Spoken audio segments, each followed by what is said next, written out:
jërë ngeen jëf yéen ñi safoo site internet bi di Buzz Actu 221 nuyu nañ leen bu baax jaajëfal leen ci kóolu tege sopp bi ak topp bi nga xamante ne rek yi nag ñu koy topp bu leen fàttee abonné di bës cloche de notification yi ngir mën a am yeneen i info. Bassirou Diomaye Faye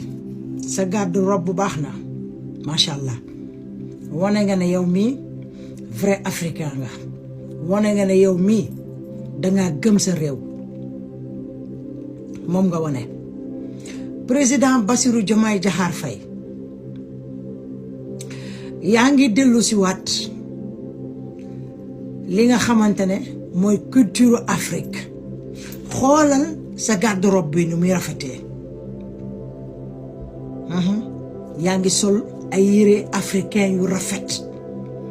yow ak président Ousmane Sonko yéen ñaar seeni garde-robe bu rafet na fu ñu leen fekk yéen a ngi sol yére africain ñaw Afrique nekku leen fi di solo ay cravate foo leen jëm cravate foo leen jëm solo ay cravate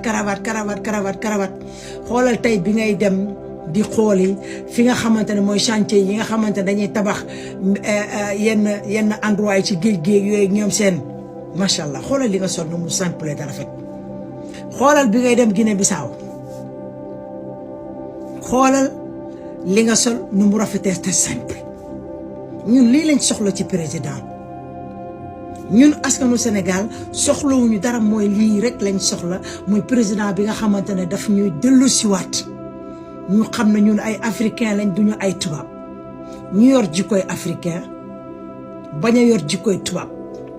ñuy dund africain bañ a dund tubaab waaye dund tubaab bi ñuy dund africain bi ñuy dund bu mu tax mukk ñu teg suñu bopp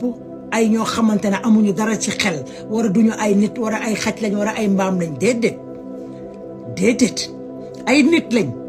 ay nit yu am valeur yu xam seen bopp yu bëgg lu baax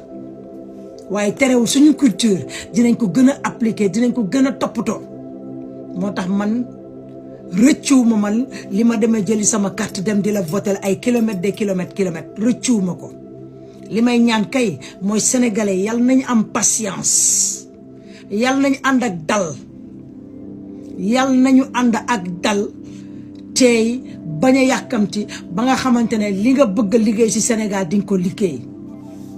donc gàcce ngalaama yow man dama bëgg ci yow ak président Ousmane Sonko yéen ñaar seen garde-robe moom saa yu ma leen di xool damay am mbégte.